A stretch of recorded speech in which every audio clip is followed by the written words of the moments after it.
Hello guys, here I am for another video brought to you by Riyaf Kuba, an English teacher. This is the 6th lesson entitled Brain Drain, and in this video we're going to learn how to deal with a common writing task. If you're interested and you want to find out more, please continue watching this video.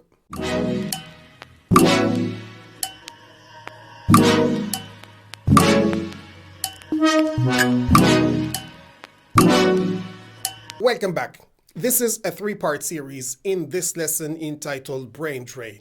In the first lesson, we will learn some vocabulary related to this lesson and learn how to deal with a writing task.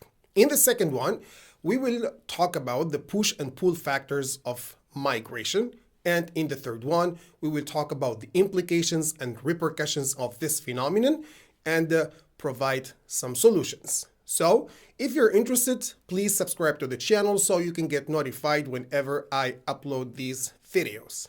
Before getting started, I would like to explain three confusing words which are migrate, immigrate, and emigrate.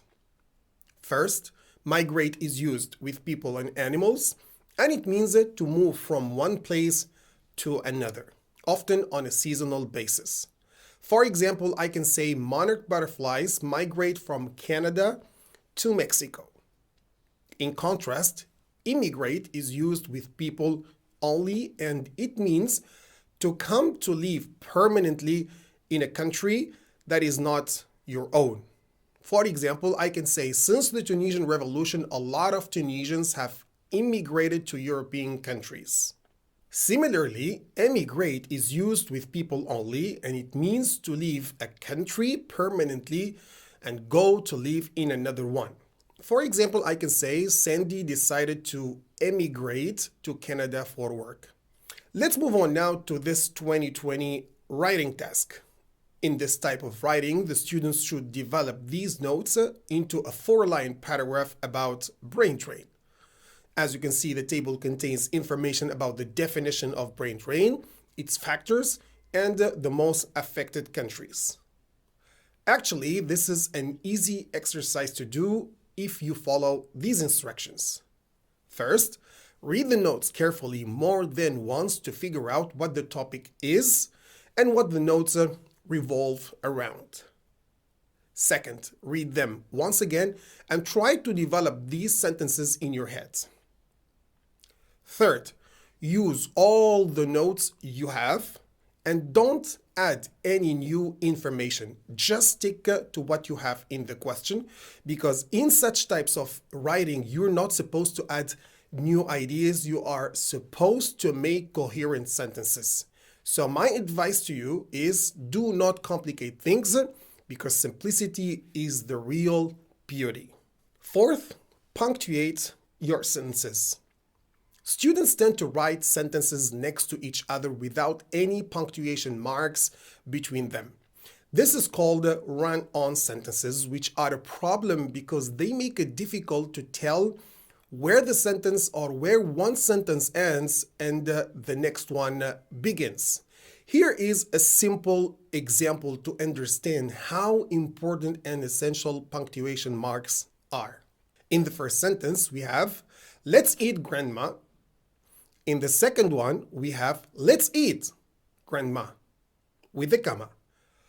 Let's eat, Grandma, you are essentially talking to your grandmother and saying that you should both eat.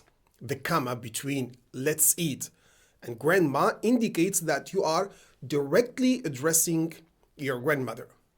However, if you forget to include the comma, let's eat, Grandma, you are inviting other people to join you in eating your grandmother. So you see how much of a difference a comma can make? In one case, you are eating with your grandmother, and in another case, you are eating your grandmother.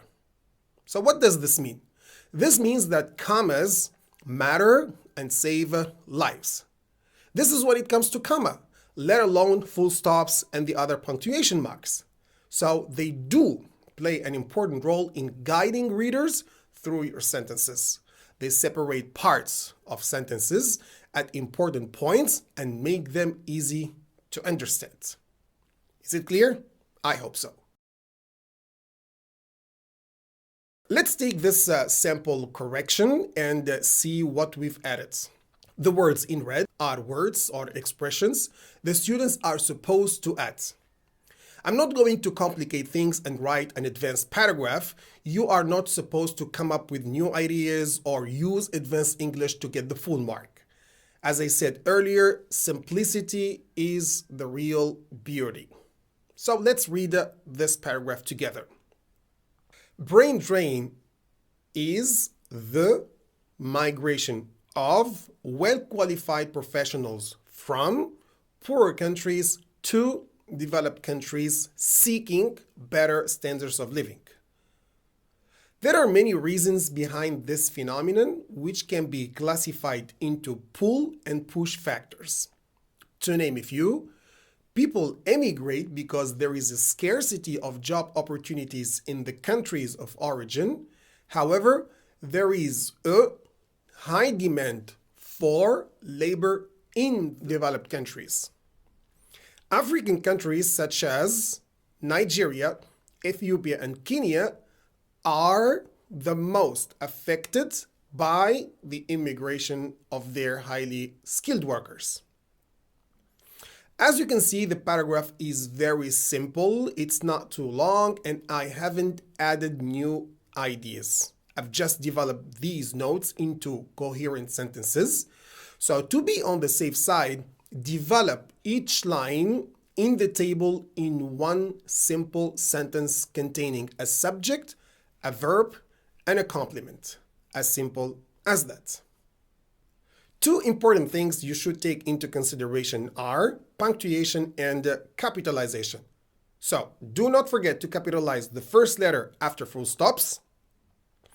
Do not forget to capitalize the names of countries, nationalities, and languages because they are proper nouns, and also add punctuations where necessary.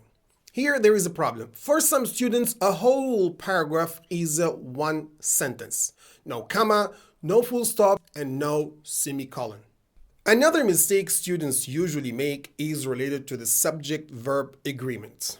What do I mean by that? If a subject is singular, its verb must also be singular. If a subject is plural, its verb must be plural. Is it clear? I hope so. So now we will take this sample writing written by a student to highlight the mistakes and learn from them so that you can avoid them in the future. And by the way, these are common mistakes. I mean, we find them in almost every writing. At first glance, it is crystal clear that there is no punctuation except for this semicolon. This is what we said earlier. These are run-on sentences. So this is something that you should avoid. But now let's start from the beginning. We have brain drain, its migration, the well-qualified of professionals coming from poor countries to developed other countries to better standards of living.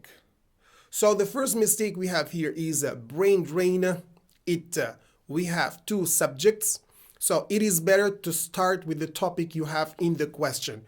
In our context, our topic is brain drain. So we should say brain drain is, not it is. So you should identify what the topic is. So this is the first mistake. Then we have a missing verb. What does it mean when you say brain drain, its migration? So I advise you here to read your sentences after writing them and ask yourself, do they make sense? Are they understandable? Will my reader understand what I want to say? So this is something that you should always keep in mind. So you should say brain drain is the migration. So it's very simple. A subject, a verb, a complement. Keep this pattern in your mind and try to use or follow this way of writing your sentences. So it is the migration of well-qualified professionals from, there is no need for coming, poor countries to developed countries. So here, There are two ways to express this idea. We can either say to better their standards of living or seeking better standards of living. So we can use better here as a verb, which means to improve. But we should add their, to better their standards of living. Then start a new sentence. As I said earlier, each line in the table should be written in a separate sentence to be on the safe side. It's very easy actually. You don't have to complicate things. Then we have a simple mistake here, raison, which is a French word. Then we have another mistake. Instead of saying the most reasons, we should say the main reasons are and not is. So as you can see, this is a subject-verb agreement mistake. The reasons are and not the reasons is, because reasons is a plural noun. So we should use a plural verb as we said earlier. Then the student wrote scarcity and lack. He or she had better use one of them. Although they have the same meaning, it is better to stick to the word you have in the question. A scarcity of job opportunities in the countries of origin and the high demand for. So we don't say here there is a high demand of, we should say there is a high demand for labor in developed countries and not to. As we said earlier, we need here a full stop and then we start a new sentence. The most affected countries is African countries. Here we have two mistakes in this sentence. First, we say countries are and not countries is because the word countries is a plural noun. Second, there is a repetition. The most affected countries are African countries. To make it better, we should say African countries such as Nigeria, Ethiopia, and Kenya are the most affected or are the most affected by the immigration of their highly skilled workers. So you see, it's not difficult at all. I hope you have found this video interesting and useful. And now let's move on to the practice section. Use the following notes to write a coherent paragraph about brain drain. Do not forget to follow the tips and tricks and the strategies we've mentioned in this video to get a good grade. That's all from me, guys. Thank you so much for watching this video. I hope you've enjoyed it. If you have, don't forget to give it a big thumbs up and also to make sure to subscribe to our channel so that you can get notified whenever I upload a new video. Thank you so much. Love and peace. Riyadh.